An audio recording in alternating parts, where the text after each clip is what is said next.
Margie, tell me, so we were talking a little bit about what you do, and I thought it was cool because when you reached out to me, I'm also an accountant. I got my bachelor's in accounting, so QuickBooks and bookkeeping and stuff, but what I really liked when you reached out was the daily money manager. Yes. So tell me a little bit about what you do first, and then we can get into that because I have some questions about that. Well, I would love to, when we first initially talked, we talked about the journey. Yeah. Yes. And I would love to get into that because I have a story of struggle and perseverance and overcoming. Oh, good. Yeah, go ahead. So, but I'm happy to tell you about daily money management first as a profession. Yeah. Because it is something I discovered since I've only been in Utah since April. Oh, wow. And people here just don't know what it is. Yeah. So it's really big in New York. It's really big in Washington, D.C., where I just moved from. And it's really big in California. Okay. But your listeners throughout the rest of the world may not know what it is. And it's really important. It's actually one of the top 20 fastest growing professions in the United States. I can see why. And it is bookkeeping for individuals. Okay. It is helping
is a member of Adam, because in order to be a member of Adam, not only do we have ethics and standards that we have to abide by, but we also, all of us have to pass a background check every 2 years. Oh, wow. So, and then of course we have insurance, and whereas just hiring your neighbor to do it is not going to have that kind of, protection to be able to do that. So, Oh, wow. so anyway, so that's about that's the profession. Yeah. So let me ask you real quick, and we have lots of time on this podcast, as much as you want. Woohoo! I could talk forever. Right. So what's the difference between, because I've had like financial coaches on here before, and I know a few financial coaches. Yes. Right? What's the difference? That's an excellent question, because a lot of people think that I am a financial coach, Right. and I am not.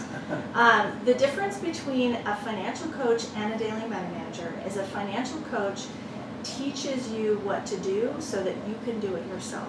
Yeah. A daily money manager just does it for you. Yeah. A daily money manager just takes it off your plate Yeah.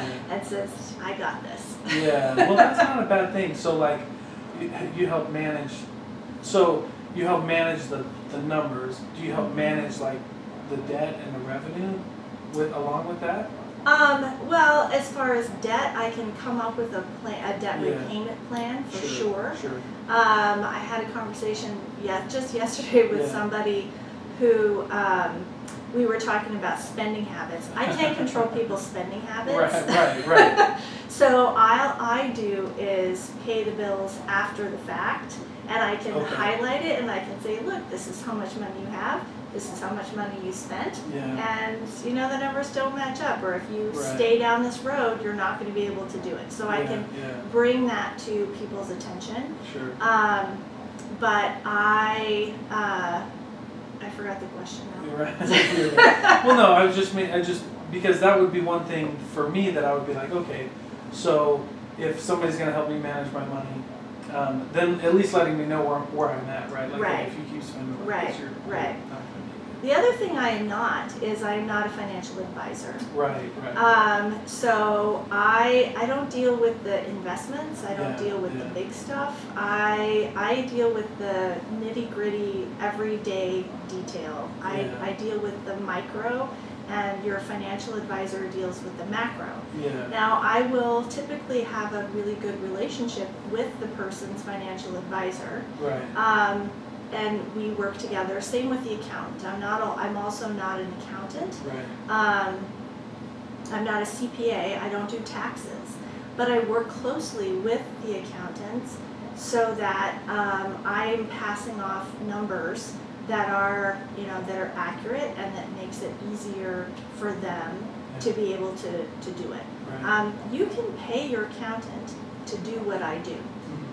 For example, and this is more the big bookkeeping side, which is for businesses, but I have a friend who owns a plumbing company, and she is paying her accountant $8,000 to categorize their expenses every year. Oh, yeah, like tax plan. Because the accountant, they just throw the numbers at them. Right. And the accountant then has somebody on their staff that will actually go through and categorize everything for them, but she's paying the accountant's fees.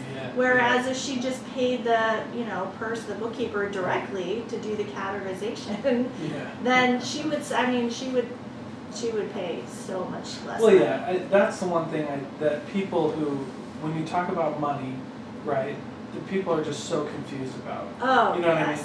Like, there's different kinds of, and as a money manager and who talks with accountants, I'm sure you know, right? Like, especially if somebody owns a business, like there has to be a difference between your personal finances and your business finances. And most people don't understand that. They're like, oh, I own a plumbing company, and somebody just paid me for a job. Right. Now I have money in my account. Right. You don't have money in your account. Your business has money in its account. Right.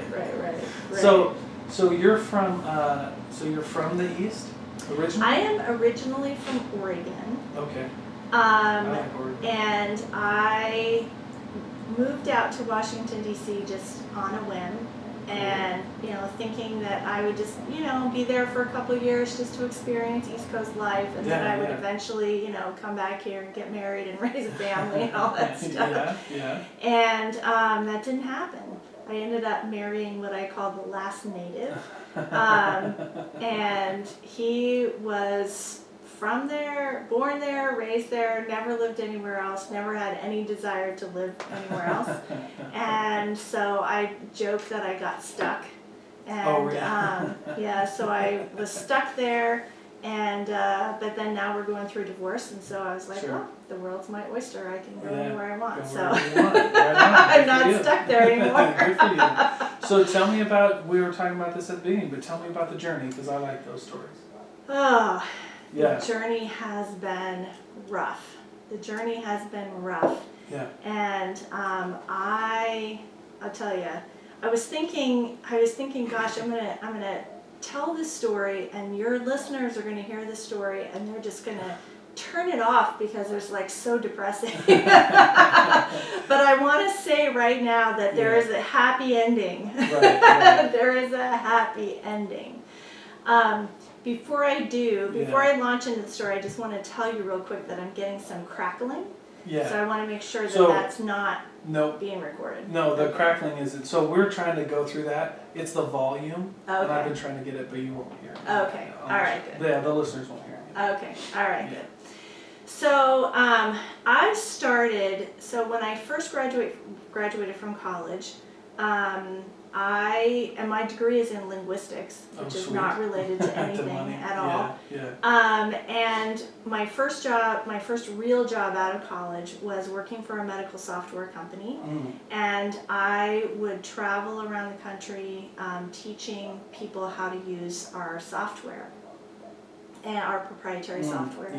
And then I moved into management and developed the trainer department at the company. The company grew from less than 50 people when I first started to over 200 by the time I left. Oh, wow. And so we were just hiring right and left, and it was proprietary software, so like you couldn't walk in and just know how to do it. And so I developed all these trainer programs and hired the trainers, and that was my background. Training and software, and then I got married and had kids. And was living the dream, and in 2000, so I got married in '99, and in 2000, my husband and I were just talking one day, and I always had an entrepreneurial spirit, because I always had ideas. I would always say, you know, it would be $1 million idea, you know, like, oh, we could do this, we could start a business doing this, we could do a business starting that. And finally in 2003, I had one of these ideas that I just thought, I could actually do that. Like, it wasn't just it wasn't just one of these pipe dream kind of things. It was like, I could actually build a business doing this. Right. And so we threw all of our savings into that business, and I had 2 little kids at the time, and I was tearing my hair out trying to get it off the ground, and it was a giant flop. It was a giant flop. And we lost so much money, and I just was so disheartened.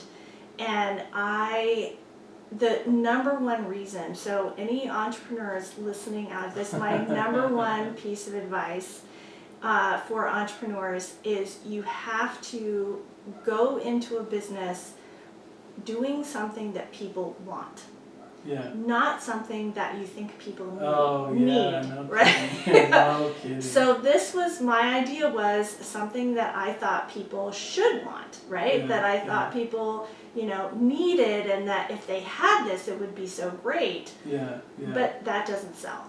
Like, what sells is the market has to be hungry for it already. Oh, yeah. Well, oh, that's so tough. Yes, I know exactly what you mean.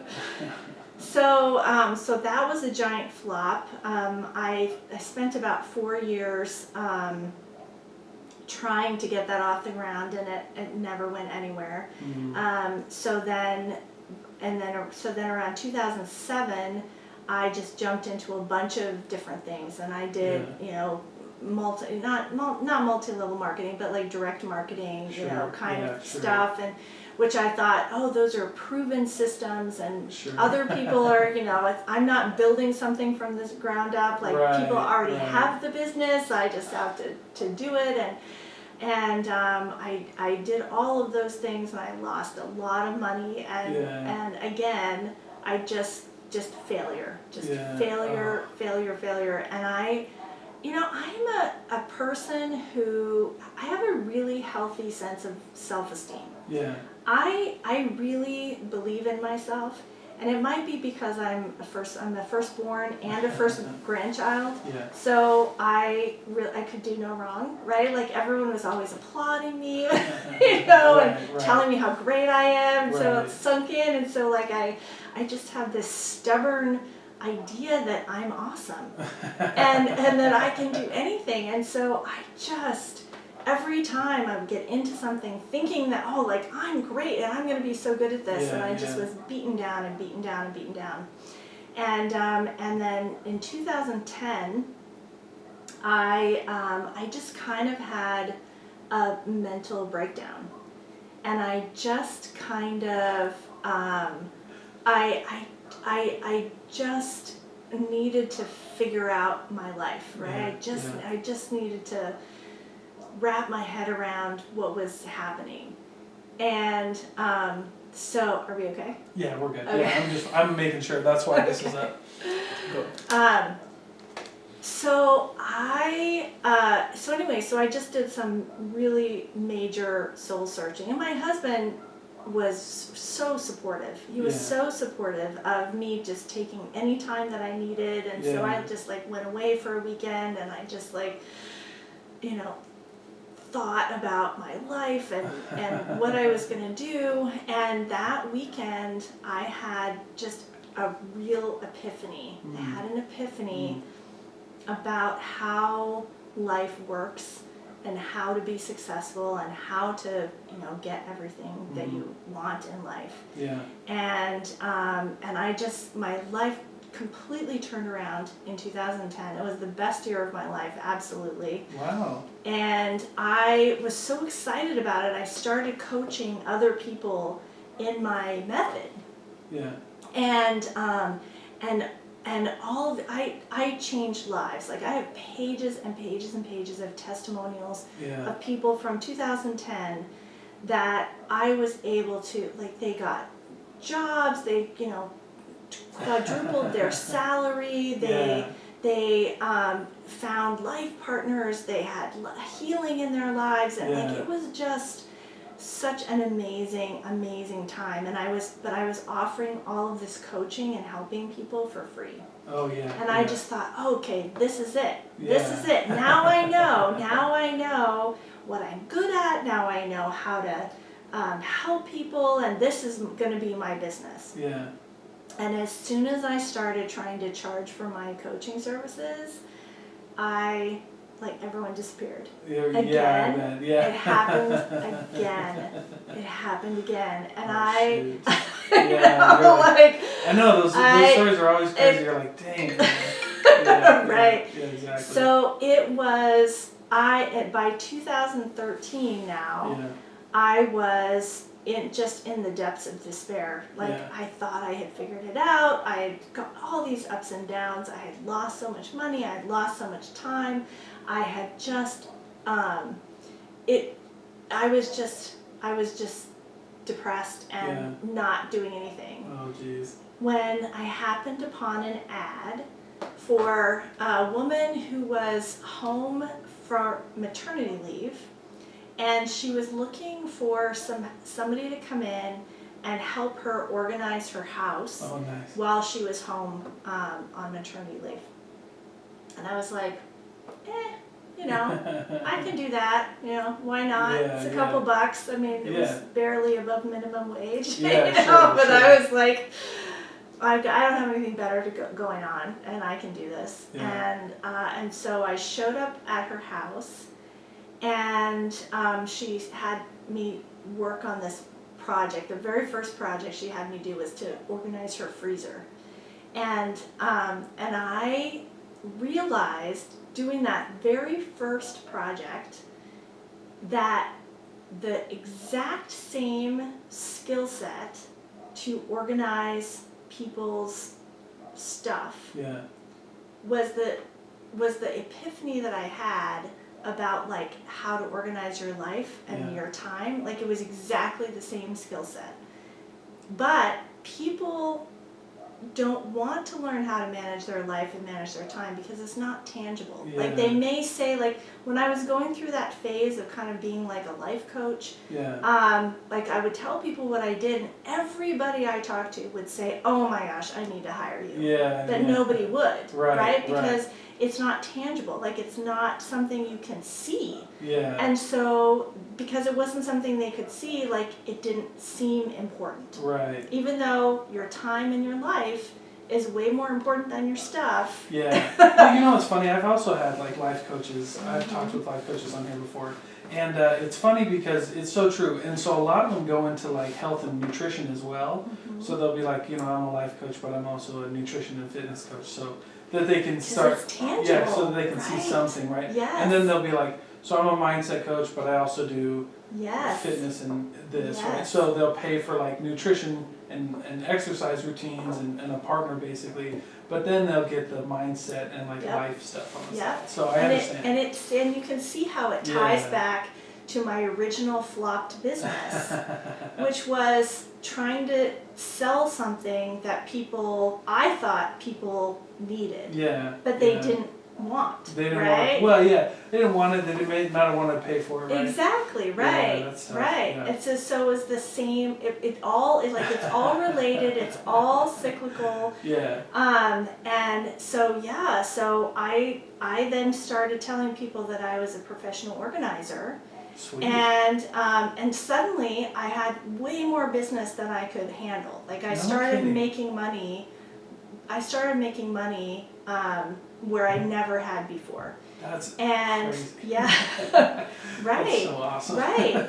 And but then this same woman, so I ended up working for this woman. I started with her in 2013 and continued to work for her until I moved in 2020. Yeah. So she just kept having me, you know, she liked me, she kept having me, she's an attorney, she had a ton of money. Yeah. So she just kept having me do other stuff. And one of the things she started having me do was her some daily money management tasks. Yeah. And so that's how I got into being a daily money manager. So what tasks would she have you do? Like the daily money, what kind of tasks would those look like? The primary thing that she had me do was file insurance claims on her behalf. Oh geez. So like what kind of insurance? Yeah, well I'm about to tell you because your audience may not know that such a thing exists as pet insurance. No, so, they might not know. So, like, I had no idea that this was a thing until I knew her. So just like we buy medical insurance for us, you can buy medical insurance for your pets. Oh wow! But when you go to the doctor, typically you're going to a doctor who's like in your plan, and part of what the doctor's office does for you is file insurance claims on your behalf. Oh yeah, yeah. And which is a really nice service. People don't appreciate what a nice service that is for the doctors to be able to do that on your behalf. Yeah. And then they just bill you and they say, oh, here's what the insurance didn't pay. Right. That's how it works typically with people when they go to the doctor. Yeah. But when you take your pet to a vet, they typically don't have that service. Now some like super large practices would do that. Yeah. But the majority of them, that's not something they do. Yeah, they'll just provide the medical records for you, and then you are responsible for filing claims against your medical insurance to get reimbursed. Your pet insurance to get reimbursed. Yeah. And she was an attorney. She had a ton of money. She could afford to pay for the bill. Yeah. And for her, like, it would be nice to get the money back from insurance because, like, that's why she pays for insurance. Right. But she just didn't have the time. Again, it's a drudgery task. Yeah, yeah. that somebody who's like, Well, got other things to do. Well, when you're a high net worth person like that, like an attorney who makes $300 for an hour phone call, like I don't want to spend an hour on an insurance because the claim might be less than $300, and now it's for sure not worth my time. Right, exactly, Yeah. So that was actually the very first task that she gave me, and she had one dog who was very sickly, and who had a ton of medical bills. Oh, geez. And she had years worth of claims that she had never filed. Oh my God. And so that was one of the tasks and then when she noticed that I was like good with numbers, she started having me do other things. And I started filing medical insurance. So I mentioned before that if you go to a doctor who's like in network, then they'll file the claims for you. But if you go to like maybe an alternative practice person, or a mental health professional, or somebody, or a smaller office, they just don't have the staff to be able to do that. And they'll say, here's all the information, you can just file a claim yourself. But if people don't know how to do that, they don't have the capability of doing it. They don't have the time, the bandwidth, the energy, and they just let it go half the time. And so they can hire me, and I will do it for them, and they'll pay me out of what they get out of, get back from the insurance. Okay. They because they get way more back from the insurance than I charge them. So so it's easy. Holy cow. So you'll do insurance. So like would that you talked about pet and like medical. So what else would be like a daily money manager task that looks like? Well, it varies. Every client varies based on needs. And so for that particular client, I mostly worked with insurance for her. But then I have another client who is a senior citizen. She initially hired me just because she has palsy, and she shakes, and she can't write checks anymore. And so she just was crying, and I mean it's a tough thing. Getting old is not for sissies, right? That's hard. So she thought initially I was just going to write checks for her, but then she again realized that I could do far more, and at this point I've worked with her now for several years, and she has actually transitioned into a long-term care facility, and I have power of attorney over her accounts. I don't do that for all my clients. It just, again, every client is different. It depends on the needs. Anyway, so for her, I handle every single thing that has to do with her, all of her financial needs. All of them. Because she's in a long-term care facility, she can't physically do it. She doesn't have any descendants. She never married, has no kids, and the family that she does have, she has nieces and nephews and that kind of stuff, but they're not in a position to be able to help. And long-term care facilities, that's a really tough part to manage too, because there's a lot of other costs that go into that too. So I'm paying that, and actually, once you're in a long-term care facility, it's a little easier because one bill covers everything. Before that, she was in assisted living, and with assisted living, we had to pay for housing, and then all of her doctor's bills and transportation and all of that. But now at the long-term care facility, everything's in-house. So there's actually far less bills now. Oh, that's good. Holy but God. So did you ever we talked earlier before about your entrepreneurial spirit and things like that. But did you ever think that you would end up as a business owner? When you grew up, right? Was that your dream? It was not my dream as a child. Sure. Because as a child, I was going to be on Broadway. There you go, right. That's nothing wrong with that. So as a child, I was going to be on Broadway. And then when I got to be about high school age, I was like, maybe I'm not talented enough to do. Well, it's it's very competitive. Yeah. That stuff's very competitive, like Yes. singing and dancing. Right. To do that professionally is very competitive. Right. Well, because like there's just not a lot of it out there, right?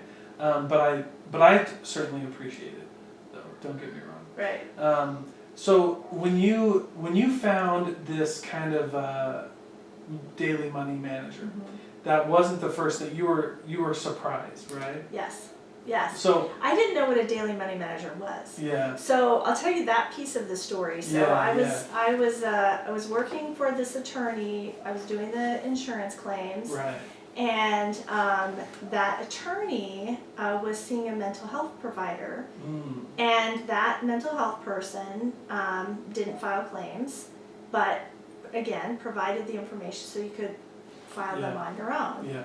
And so I started doing those claims, and one day I had a question that I had to call her and ask her about. And so I called her and I said, hey, I'm Margie Remmers, I can say my name. Right. And my name is Margie Remmers, and I am working with your client so-and-so and filing insurance claims on her behalf, and I just had a question about her bill.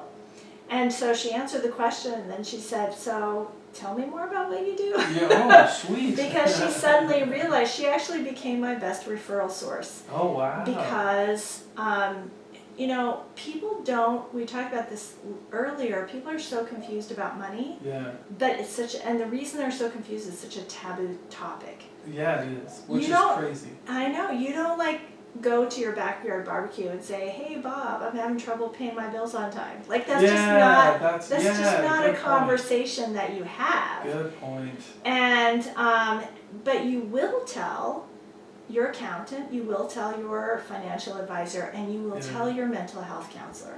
Yeah, you will. That's so true.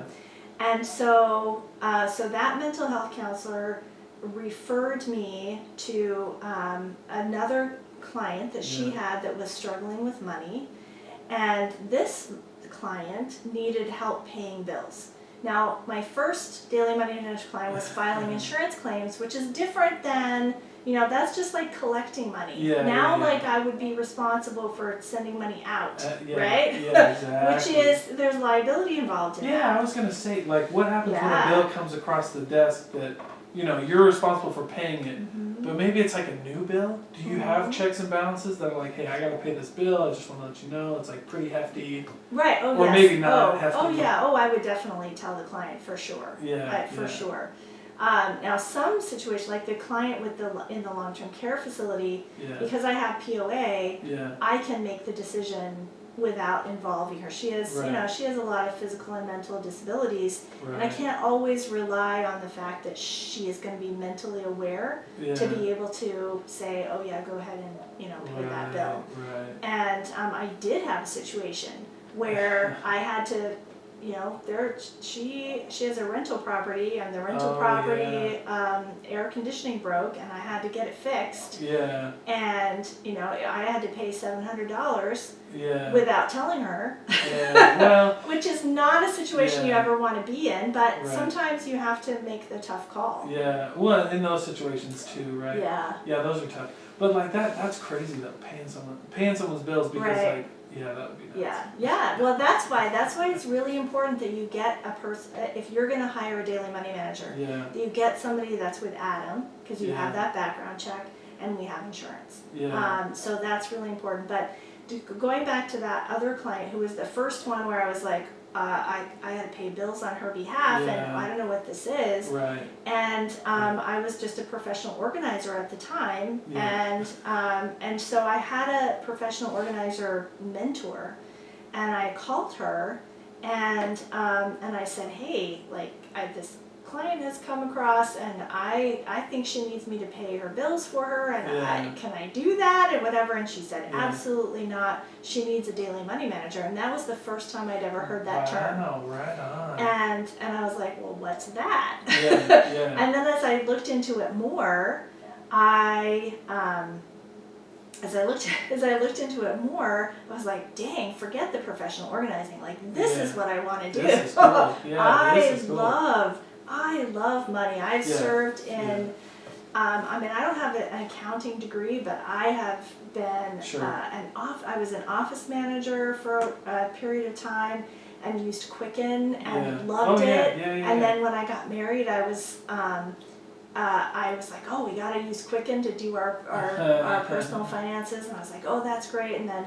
I taught, for a period of time, I taught financial education to 8th graders. Oh, wow. And I was treasurer for organizations, you know, like I just love like numbers and money and all that stuff. So when I found out about daily money management, and I was like, well, I just want to do this part. Like, I don't want to be organizing someone's freezer, or like in the attic, you know, moving Christmas decoration boxes around. Like, that's what I was doing, and I'm no spring chicken. Like, I know I look young, and I know your listeners can't see me, and my voice sounds young, but I am not.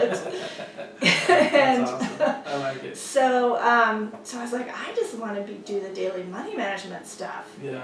And so I was like, but how do I do that? Like, how do you say to somebody, oh, hand me your checkbook, I will take care of everything. Oh, yeah, that's tough. Well, it's really tough. Right. Yeah. Right. And so, so I wasn't doing it officially. I was just kind of like doing it on the side, just as, you know, extra income for my family, and because I thought, how would I ever build this? Like, scale it. I mean, the only people I was working with were just personal referrals. Yeah. Like, I can't put an ad in the paper, you know, for like, again, like, hand me your checkbook, I'll take care of everything. Like, it's just not I just didn't know. Right. So, so I was for years doing this daily money management on the side. I wasn't a member of Adam at the time, which now I tell people, always hire somebody from Adam. And then what happened? What happened was, my husband decided he didn't want to be married anymore. Oh. And I was like, what? Hello? Excuse me? What? Yeah, that's almost so tough. And so suddenly I thought, oh gosh, like, I've got to I've got to figure this out, right? Like, I got to figure out how to do, I mean, like, I didn't think I could. And so I went down a different path. After working with, talking to a bunch of friends and thinking about my skill set and, all of the stuff, I decided to get into process improvement. And because it's like, it's like professional organization, but it's about processes, not about stuff. Yeah. And so I studied my behind off and got my certification. So I am an ASQ-certified 6 Sigma black belt. Sweet. Which I got in 6 months, which is wow. Yeah, so that's intense. It's super intense. Yeah. And your reaction tells me you know what that is. So when I tell people that I did that, there's two reactions. Like, the people who don't know what it is, they're like, oh, good for you, that's nice. Yeah, right. Right.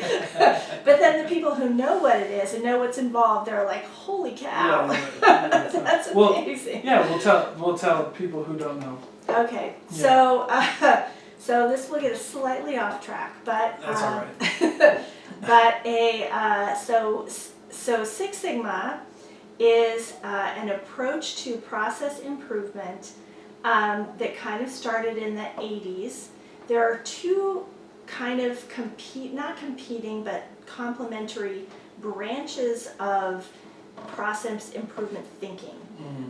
So the first is called Six Sigma, which is a statistics term. Yeah. And even though I'm a math person, I have never taken a statistics class in my life. So I had to, they're super tough. You know what's funny about statistics though? I'm going to pause you right there. They call it math, but it's not It's math. really not math, not right? Math. Like, I get it. I get why you call it math, but it's like its own math because the symbols aren't the same. Right. I had to take a few statistics classes and big data classes for my accounting degree, and they're like, oh, it's a math class. I'm like, Right. this is not math. Right, yes, yeah. Like you couldn't go to, I mean, maybe you could, but typically you wouldn't go to a math professor and be like, help me with the statistics part, Right. because it'd be tough for them. Right, So, right, Yeah, right. so Six Sigma, Yeah. that's how I know. I have a friend who is a math tutor, and she Yeah. calls it statistics. Yeah. It's like, what the 'Cause heck, it's so- man? yeah. Yeah, it's So tough. yeah, It's super tough. hard. So anyway, so Six Sigma is a statistical term, Right. and it's about reducing. The whole entire focus of Six Sigma is to reduce variation. Mm-hmm. So looking at the manufacturing world, let's say, for example, that you went to the store and you bought a box of cereal.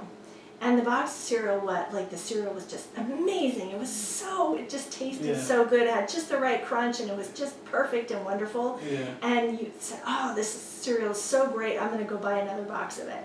And you buy another box of it, and that box tastes terrible. Yeah. Like something's just wrong with it. It's like so Yeah. hard, it's going to break your teeth. And you're like, ugh, like what happened? Yeah. What happened there?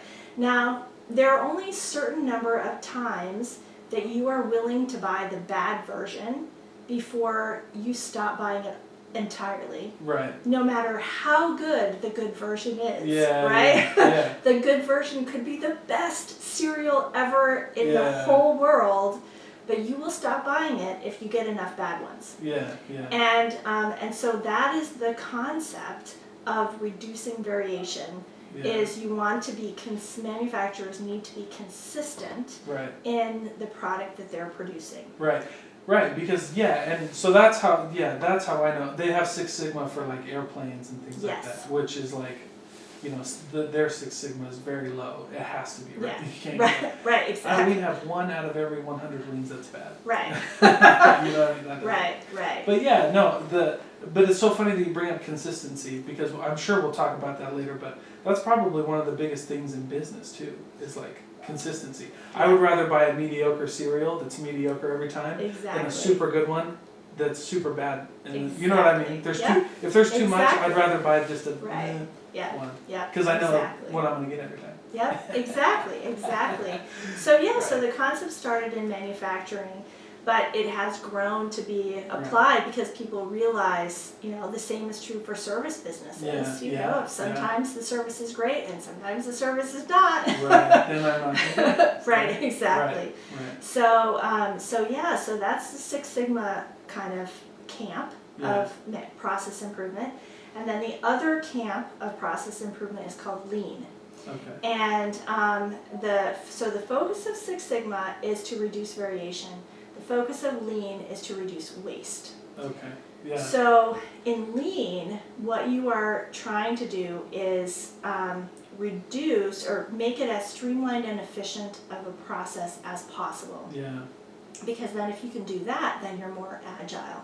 And so the study of Lean is how to take out the things that are wasting time, money, materials, and effort on the part of people, on the part of machinery, in the entire process. So these two kind of camps used to be two separate things, and now they're realizing that they are really complementary. Yeah.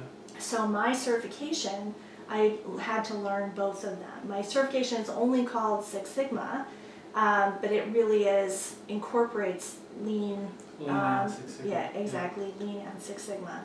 So as I was studying for my Six Sigma, going through my course materials, learning the Six Sigma or getting the certification, Right. I came to the Lean chapter.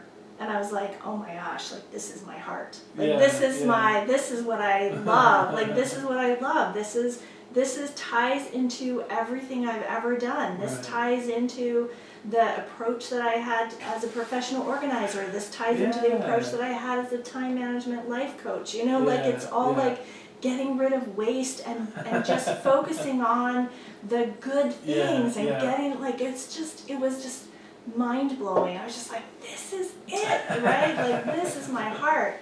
And so I got my certification, and everyone told me there's way more work in that is requiring a Six Sigma black belt. Yeah.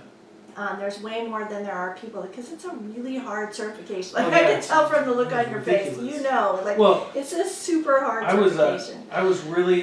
I really took pride in my GPA in college until I took my 4 statistics classes. Then I was like, I don't give it what it is, man. Because they're hard, like it threw my whole thing off. Yeah. Like, I barely, because when you get your bachelor's and your master's, you can only have so many like B's or C's. And I was like, dude, Yeah. it took everything I could do not to put my whole degree in jeopardy. Yeah. Because some people's brains are made for statistics, Yeah. and when I took my class, it was kind of similar, right? Like normally college courses are semesters long, and what are they, like 12 weeks or 14 weeks a semester, something like that. These were 8, so you had to learn a whole statistics class in 8 weeks, which is just ridiculous. So no, when people say that, I'm like, yeah, if you can learn statistics, period, it's hard. But if you learn it in a certain time, it's like, that's even crazier. It's crazy. It was super hard. So, and So- there aren't, so people told me that, oh, you can write your own ticket and you'll be able to just pick and choose the jobs. And Well, that's what I was going to ask. So what jobs require a black belt Six Sigma?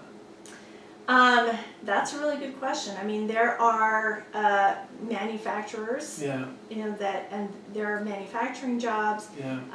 There are some service providers, like Verizon has their own internal process improvement stuff. Here locally, Autoleave has process improvement. And they have to go through Six Sigma. Exactly. Well, Autoleave stuff makes and airbags. Mm-hmm. And again, you can't, Six Sigma. No variation, one right? in 10 airbags defect is Right, not good. right. Well, they just had that whole thing with there was like a bunch of manufacturers caught up in that, like Honda, Toyota, Nissan. They were just caught up in those airbag recalls. I mean, it's been a long time, but holy crap.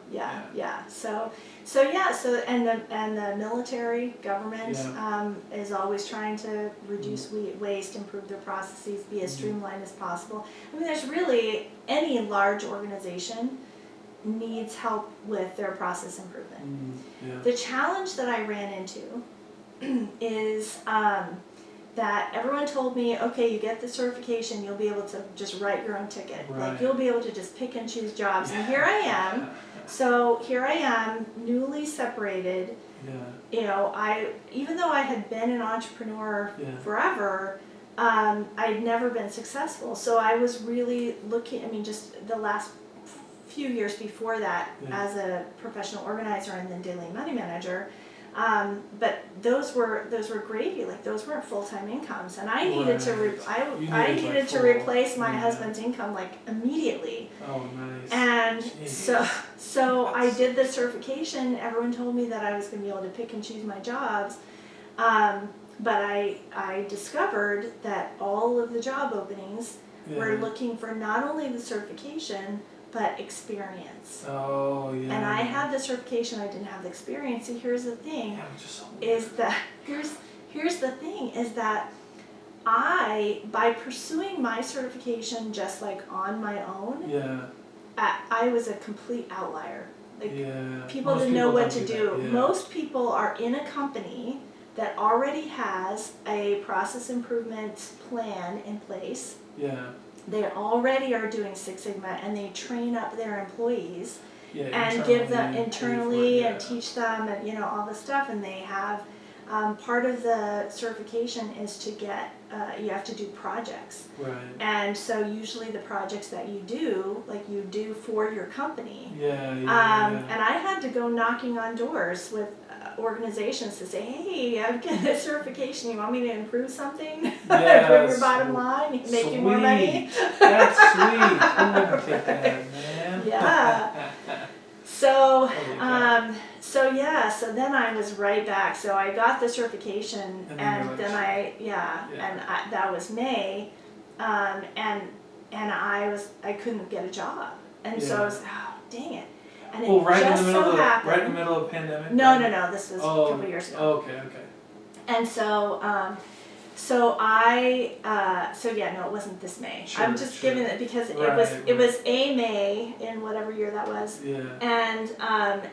I had got my certification and I couldn't find a job, and I was still I was still doing my daily money management work on the side, thinking that there was no way I could build that aspect of the business. Right. And I got a call from a financial advisor who, for one of my former clients, she was a senior citizen client who passed away. Oh, yeah. And so I got a call from him, and I said, hey, and he said, hey, let's get together, and I want to find out more about what you do. And I was like, okay. And so I just went into this meeting. I had no website. I had no business cards. I had no like material. I had nothing.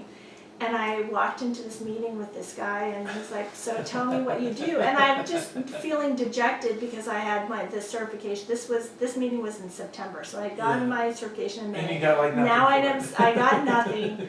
It's now September. Yeah. And I have this random meeting, and and I started telling him about what I do, and it kind of like it all clicked. It all clicked, and I realized that I could do both. That I could be a financial person and apply the process improvement, reducing waste, making everything streamlined and efficient, specifically in accounting departments. Oh my goodness. Yes, I know. I came out of that meeting, my head just exploded. That's awesome. I just went, holy crap. Like this is it. This is, oh my gosh, this is it. So I started my business. My business now is called Crystal Clear Cash Flow. Okay. Yeah. And that's what I do. I clean up financial messes. Yeah. And I can do it for individuals that are struggling. Like I talked about the couple that were buried because of all their medical bills. Or senior citizens or busy professionals. People that just don't have the executive functioning skills. I can come in. I can clean up their financial mess, make it streamlined, make it super easy. They pay their bills on time. Their credit score goes up. They get out of debt. Well, have you ever thought about going to like some of these? There's some, like, I have a friend of mine who is he's like the head, what do they call him, general manager or whatever, of one of these assisted living homes out in Tooele, where they, the patient, but the client will rent the room, but everything's there, right? Like he showed us the facility. It was crazy. You could go get your haircut. You could go out. You know what I mean? Have you ever like gone to those places and just offered it to some of those guys? No. Oh, that'd be cool. No. You can get some. Yeah. But because that's the funny thing when I'm interviewing people.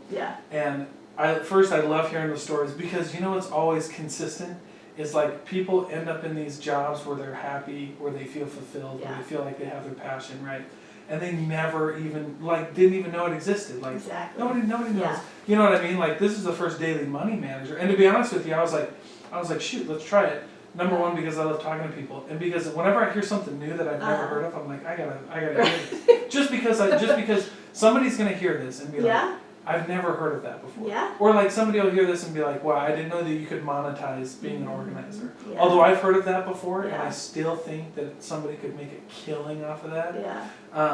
Because people just don't realize it, right? Exactly. And that's why I did this whole podcast. That's why I bring people on. I usually don't ask a lot of questions. Like there's some things that I'm like, but for the most part, like 99% of the time, I'm like, let's do it. If I hear it, like, let's go, because it's just so crazy. People, especially in the middle of the pandemic, people are worried about making money, right? They're worried about finances, and I wanted to show people that. You can just do anything, and there's things out there that you don't even know exist, but that you can go capitalize on it. So I really appreciate your story, and it's just so crazy that people have a hard time like daily managing their finances. It's awesome though. Why do you think? Last question. Well, one of my last questions. Why do you think it's so hard for people to talk about money? Well, it's definitely a generational taboo subject. Okay. So I think it goes back for years. Okay. Is one. Another thing is math scares people. Numbers scare people. And It's so awesome because it's true. Like, yeah, it's tough. true. It's tough. I mean, my kids are adults now, but I did the whole thing with them in school and everything. And when you have little kids, like you have little kids, they don't look like they're in school quite yet, but not yet. But they will be. Yes. yeah. And so when they go to school, there's all these like summer reading programs, and you have to read to your kid like 10 minutes for every grade level that they're in, I think. Yeah. And until they can read on their own, and it's like reading is so so much. It's a big deal. Well, there's math camps, deal. there's science camps, there's reading But they camps. don't have the similar kind of emphasis on math. Yeah, they don't have, they have right, the summer yes. reading programs. They don't have the math programs, They don't, summer math programs. Yeah, you're right. And they don't, they require you, they want you to read to your kids 10 minutes a day. They don't say, okay, sit down with your kids and do math for 10 minutes a day. And I remember when my kids were in high school, I attended a meeting by a presentation that the principal put on about different measurements for the high schools and how our high school measured up with other high schools in the county. Okay. Ooh, So that's interesting. So back in Virginia, I understand it's different here, but back in Virginia, school systems are all done by county. Okay. And Fairfax County, which is where I was living, was the second largest county in the United States, and so we have the second largest school system in the United States. And our school district had, something like 35 high schools in it. Holy crap. And so our principal was talking about, showed how our high school measured up to the other, key performance indicators, KPIs, for the different high schools, and then what our high school plan was for increasing each of those things. Right. And our high school was like near the bottom for math. Jeez. And yet, in the plan for going forward to how to address them, there was nothing for math. Like there wasn't one of the things. And so I raised my hand, because I do that, I'm kind of obnoxiously outspoken. And I asked the principal, I'm like, okay, here's your number. You're like third to last in the county for math, and yet in your plan going forward, you're not addressing that. You're not addressing that. And she said, well, honestly, it's because we don't know how. We don't know how to address it. Hey, you know what? I would be happy with that answer though, because at least I didn't get some BS. Right? You know what I mean? So okay, well if you don't know, then you should probably. I mean, it doesn't justify not figuring it out, but I get it. Right. So that's another reason is that people are scared of money. So number one, it's a generational taboo. Number two, it's that they're scared of money. And what I always tell people, and I'm glad this came because I wanted to make sure and mention this because this is super important. Like if I listened to another one of your podcasts and you're like, if you could tell tell something in 30 seconds, okay, like here's my 30 seconds, early before the end, right? Exactly. Yep, exactly. Is that if I could just get, and this is something I taught my 8th graders too when I was doing financial education, this is like what needs to get out into the world, is that money is like a pet. If you ignore it, it will get angry and it will bite you. Yeah. If you pay attention to it, if you care for it, take care of it, it will love you and it will become your best friend. Yeah. So money is like a pet. Just treat it that way. Well, and that's the thing, people are scared because they see the angry version of the pet. Like people that are scared of dogs because they see the angry version of the dog. They don't see the loving version of the dog. Right. Well, and one thing I learned about money too is it follows attention. So you gotta give it attention. but like that means watching it. Like because people, and that was the one thing that I loved about being an accountant, is like money flows a certain way. It is its own ecosystem. Money is its own thing. You know what I mean? And you got to figure out how it flows and how it works. So, yeah, that's nuts. Yeah. So you mentioned this before, but just one last time, where do people find you if they want to get a hold of you, if they want to know more about your services? Right. Where do they go? So my company and my website is crystalclearcashflow.com. Okay. Good. My purpose in life and purpose in business is to bring order to chaos. Yeah. And so I want to take things that are murky and make them crystal clear. Yeah. And that's why I named my company that. So it's Crystal Clear Cash Flow. We've talked a lot about the daily money management side of things, which is definitely something that I do. Right. But I'm also qualified to work with businesses. Okay. I am an advanced QuickBooks Online ProAdvisor. Sweet. And I teach classes in QuickBooks. Oh, wow. And help people, other bookkeepers, get certified. Yeah. I just released a certification class. Oh, for QuickBooks? For QuickBooks. Intuit offers certification, and they have free training, and they offer the certification, but it's really hard. And I make it simple and easy. Yeah, exactly. Make it crystal clear. Well, and I just released it this week and have 60 people signed up already. Yeah, well, because a lot of people don't realize, like, first of all, I had a buddy of mine he wanted to get his bachelor's in accounting, and he wanted to do something, but he didn't know if he liked it, or I'm like, well, then don't go spend money on a bachelor's in accounting. Right. Like, I'll tell you what you do. You go get a QuickBooks certification, and you go get you go get a Udemy certification on the fundamentals of accounting. Mm-hmm. You put that on your resume, and then you go find a bookkeeper out here to help during tax season. Yeah. And I was like, and you'll know real quick if you want to be an accountant. You know what I'm saying? Like, that's the other thing. So I'm glad you brought that up too. Like, certifications, I don't know why certifications get a bad rap, but just go. There's almost a certification for almost anything. Yeah. Almost. Like, if you want to be a nurse, well, you have to start out as a CNA, and those aren't that expensive, generally speaking. Yeah. So if you want to be a nurse, go get a CNA, and you'll find out real quick if you want to be a nurse. You know what I'm saying? Like, for the most part, I know I'm speaking generally. Right. For all those people out there. It's true. Yeah, it's true.